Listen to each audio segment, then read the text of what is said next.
Hey, everyone, and welcome back. Today, we're going to be taking a deep dive into the Russia-Ukraine war and newly inaugurated President Trump's bold plan to end it. Bold is an understatement. Yeah, bold is a good word. To end it within his first 100 days in office. Wow. So we have two pieces to guide our deep dive today. First, an explainer from Al Jazeera outlining Trump's proposed peace plan. And second, a Ukrainian news analysis from Ukraine Moloda. That's a prominent Ukrainian publication, just for context. Interesting. So kind of getting both sides of the story here. Yeah, absolutely. I mean, getting, as much as we can from both sides so we can really get like a balanced perspective on this whole thing. Yeah. So this Al Jazeera piece kind of sets the stage by, highlighting this 100-day time frame, which is super ambitious. Yeah, it's incredibly ambitious. For peace. And this was a goal that was set by his special envoy, General Kellogg. And this is really interesting because this is such a shift from what he was saying on the campaign trail, which was that he was going to, resolve the conflict in just 24 hours. Oh, wow. I mean, what do you think about this? Well, I mean, to me, it just sounds like a little bit of, reality is starting to set in for the newly minted president. Yeah. The Al Jazeera piece even quotes Trump acknowledging that these upcoming negotiations will be tough. But even with that acknowledgement, 100 days is nothing when you consider the complexities of this, years-long conflict. Yeah, I mean, they've been at this for 3 years now. Right. I mean, it's a long time. And there's so much, bad blood and, the different, factions and the different countries that are involved and the, shifting alliances. It's really complicated. So it is. 100 days does seem very ambitious. Very. But speaking of, kind of the complexities of this conflict, I think one of the biggest things to consider is what each side wants, right? So the peace conditions that have been laid out by Kiev and Moscow. So Kiev is demanding a full Russian withdrawal.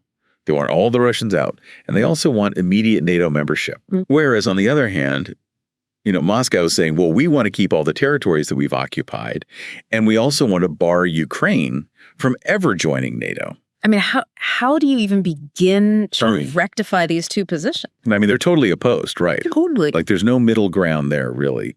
And historically, when we look back on other similar conflicts, things like territorial concessions and security guarantees have been the things that have really been sticking points. So I don't know how they're going to overcome that, especially in such a short period of time. Yeah. So, we're talking about these two sides that are totally opposed. Yeah. Where does Trump even fit into all of this? Right. Where does he stand? Yeah, well, the article on Al Jazeera is suggesting that his stance is a little vague. Okay. He's really focused on, saving lives, which is a good thing. Yeah. And also saving Ukraine's sovereignty, which, again, all good things, but there aren't really any concrete details about how he aims to achieve these objectives. Yeah. I mean, that vagueness, I think, is a little concerning because it leaves so much room for misinterpretation. Yeah, and it could make things worse, potentially. Totally. And what's particularly interesting is Trump's acknowledgement of Russia's security concerns about Ukraine joining NATO. Oh, really? He even said that he understands how Russia feels about having, someone right on their doorstep like that. That's a really good point. And I hadn't really thought about it that way. But, if we were to put ourselves in Russia's shoes and we had a country right on our border that was joining NATO, I mean, that would make us pretty uncomfortable too. Totally. I mean, it kind of raises this question of, is Trump leaning towards accommodating Russia's demands? Yeah. Even if it means pressuring Ukraine into making concessions that they don't want to make. Right. I mean, I guess we'll have to see how this all unfolds. But, to really understand the situation, I think it's important for us to also consider the state of the war itself right now. Yeah. So Al Jazeera is saying that it's been largely deadlocked since late 2022. Okay. And both sides have been making, small gains, but nothing that's really changed the overall trajectory of the war. Ukraine was able to reclaim some territory in 2023. Okay. But they weren't able to break through Russian lines. Right. And then on the flip side, Russia's offensive last year, they captured a small percentage of Ukrainian territory. But it came at a very steep price. Ukraine is claiming that Russian casualties are as high as 430,000. Oh my gosh, that's a lot of people. Yeah, it's a lot of people. But even with those figures, it's hard to say who has the upper hand when it comes to negotiations. Yeah, and I think it's important to point out, too, that battlefield gains those are only one piece of the puzzle. Oh, for sure. There are other factors that could influence the outcome of this war. Definitely. And I think one of the biggest ones is who controls the airspace. Whoever dominates the skies has a huge advantage. I Yeah. mean, strategically, that's really important. Yeah. And then, of course, there's the question of money. I mean, wars are expensive. Oh my gosh, so expensive. And the question is, how long can each side keep funding their war effort? Yeah, there's staying power. Exactly. So do they have, deep enough pockets to keep this going for as long as it needs to go? Because, we've seen this in the past where economic strain can really force countries to the negotiating table, For sure. even if they're not ready to admit defeat on the battlefield. Right. And speaking of economic strain, the Al Jazeera article is highlighting some concerning signs for Russia. Oh, really? What's going on? Yeah. So they cited high inflation and also a 21% central bank interest rate. Oh, wow. That's high. Yeah. So both of those things suggest that the Russian economy is struggling under the pressure of this massive defense spending. That makes sense. Yeah, I could definitely see that happening. And to add to that, there's a quote from Harvard economist Craig Kennedy, who's warning that the longer Russia delays a ceasefire, the weaker their negotiating position becomes. Mm-hmm. So he's basically saying that economic pressure could force Putin to compromise more than he wants to, which kind of adds another layer of complexity to Trump's peace push. Definitely. Because now you've got, this new administration that wants to get this thing done in 100 days. Right. But you've also got both sides who have incentives to negotiate. But then there are these monumental obstacles that stand in the way of, Yeah, a quick resolution. definitely. And so it's going to be really fascinating to see how all of this unfolds. Absolutely. Now let's bring in the Ukrainian perspective a little bit here. Okay. So there's this analysis from Ukraine Moloda that's offering a pretty critical take on Zelensky's leadership and his handling of the war effort. Okay. So this is where we start to see some cracks in the narrative we often hear from Western media, which is usually pretty pro-Zelensky. Exactly. And so Ukraine Moloda, they're not holding any punches back. They're really arguing that some of Zelensky's strategic decisions have actually led to military setbacks and weakened Ukraine's position in the war. Oh, wow. Okay. And they're pointing to several specific examples. Interesting. I'd love to hear those. Oh, Yeah, like what, for example? Well, one of the most controversial decisions that they highlight is Zelensky's replacement of General Zelenskyy and the entire general staff. So Zelenskyy was this guy who was widely viewed as like this brilliant military strategist. Oh, really? Yeah, he was credited with a lot of Ukraine's early successes. Interesting. And so Ukraine Moloda is saying that by removing him and the general staff, Yeah. it really disrupted this like crucial system of checks and balances Okay. in the military and essentially concentrated too much power within Zelensky's, political office. I see. And so they're arguing that this shift led to these questionable decisions that were driven by personal creativity and a peculiar logic. Personal creativity and a peculiar logic. What does that even mean? I know, it's like very vague. Yeah. But it's suggesting that Zelensky's personal whims have taken precedence over like sound military strategy. I see. And they're pointing to the 2023 counteroffensive as a prime example of this. They're claiming that it was launched like prematurely under political pressure and that it ultimately resulted in a military failure. Wow. Yeah. I mean, it's a pretty harsh assessment, but they don't stop there. Really? Ukraine Moloda also criticizes Zelensky's handling of like domestic affairs. They're saying that he's become too reliant on Western support Okay. and hasn't done enough to mobilize Ukraine's own economy for, this long war. So essentially, they're accusing him of prioritizing short-term gains Right. and kind of PR victories over a sustainable long-term strategy. Exactly. And they're accusing him of creating this like populist bubble Oh, wow. around Ukraine's military capabilities. Interesting. So they're, painting this rosy picture for the public, but the reality might be very different. I see. And so one of the most controversial issues that they raised was Ukraine's offensive in the Kursk region of Russia. Okay, remind me what that was all about. So this was initially portrayed as like this huge blow to Putin's ambitions.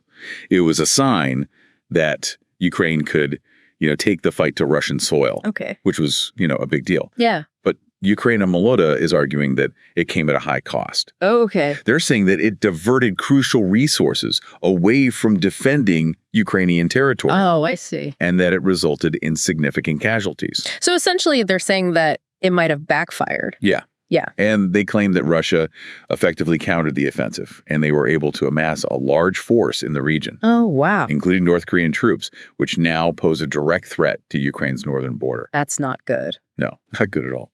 And so this raises this question of, did the Kursk offensive backfire strategically? Right. Did it give Russia an opportunity to kind of strengthen their position? Right. And potentially open up this whole new front in the war. Exactly. Yeah. So, Ukraine Moloda is painting this pretty bleak picture. Yeah. They're suggesting that Zelensky's leadership has been characterized by these missteps and this mismanagement and this concerning tendency toward, information manipulation. That's pretty serious. Yeah, it really contrasts with the more optimistic narrative that we usually hear from Western media. Right. And it kind of reminds us that there are multiple perspectives on this conflict. Totally. And that it's really important to consider all of them. Yes, 100%. Yeah. Especially, if we really want to understand the complexities at play here.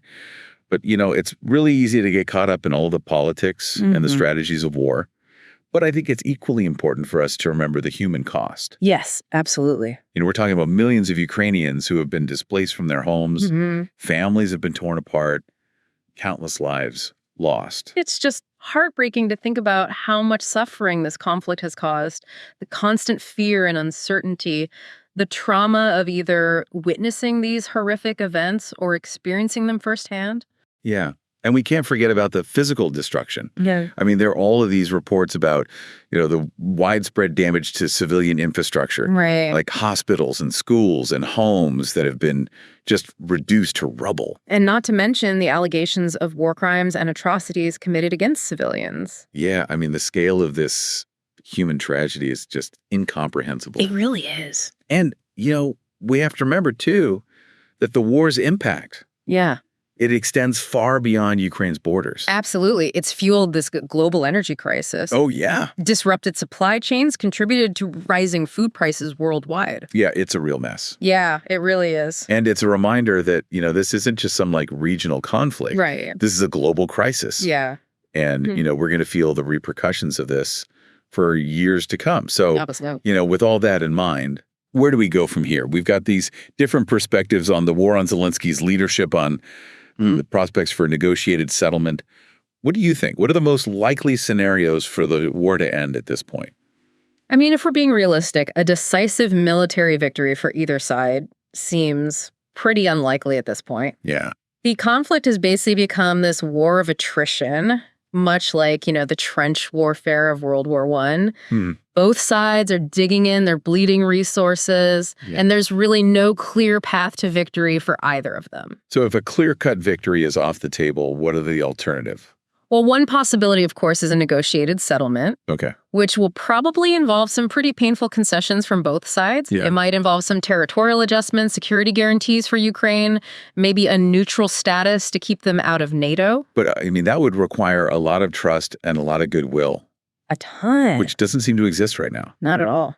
I mean, it's really hard to imagine Putin backing down from his demands, especially after investing so much in this war. Right. And then on the flip side, it's equally difficult to imagine Ukraine accepting anything less than a full restoration of, their territory. Yeah, they want their land back. Yeah, they want their land back. And then, of course, we have, the wild card of Trump being involved. Right.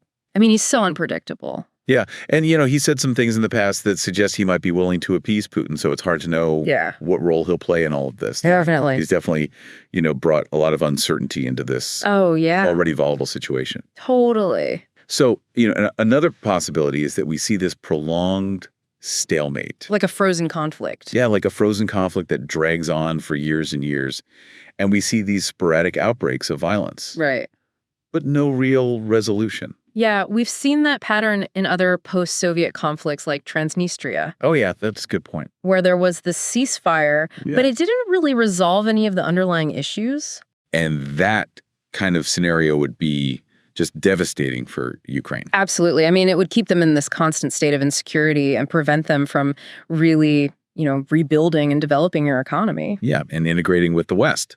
Exactly. Which is what they want to do. Right. And it would also be a really destabilizing factor for the entire region. Totally. It would create this breeding ground for resentment and extremism and possibly even, more conflict in the future. For sure. So no matter how you look at it, Yeah. the future is really challenging for Ukraine. Yeah. And the ripple effects of this war are going to continue to be felt Absolutely. around the world for years to come. Yeah. It's a scary thought. Yeah, it is. But I think amidst all this darkness, it's important to acknowledge how resilient the Ukrainian people have been. Oh, for sure. I mean, their determination to defend their country and their spirit of resistance and their unwavering hope for a better future.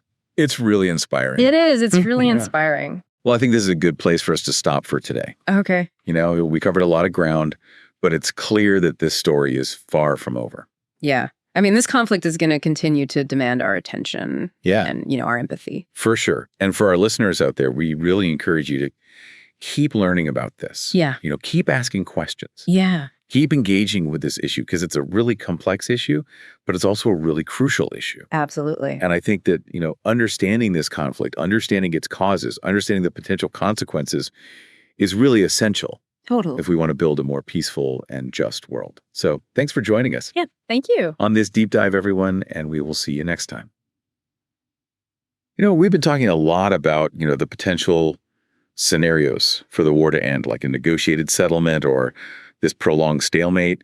But I think there's another piece of this puzzle that we need to consider. And that's the impact that this is all having on Russia. Yeah, definitely. The Ukraine Moloda analysis, it doesn't just focus on Zelenskyy. It also sheds light on the strain that this war has put on Russia. Yeah. Especially its economy. Oh, absolutely. And, while they're projecting this image of strength to the rest of the world, I think there are definitely some cracks beneath the surface. Yeah. And we've already talked about this a bit. The high inflation, the crazy central bank interest rate. Yeah. Those are all signs of an economy that's under a lot of pressure. For sure. And I think that pressure is just going to keep mounting. Yeah. As this war drags on. And the Ukraine Moloda article really highlights how Russia's massive defense spending is taking a toll on its budget. Yeah. And forcing the government to make these tough choices, potentially jeopardizing other priorities that they might have. Things that aren't war related. Right.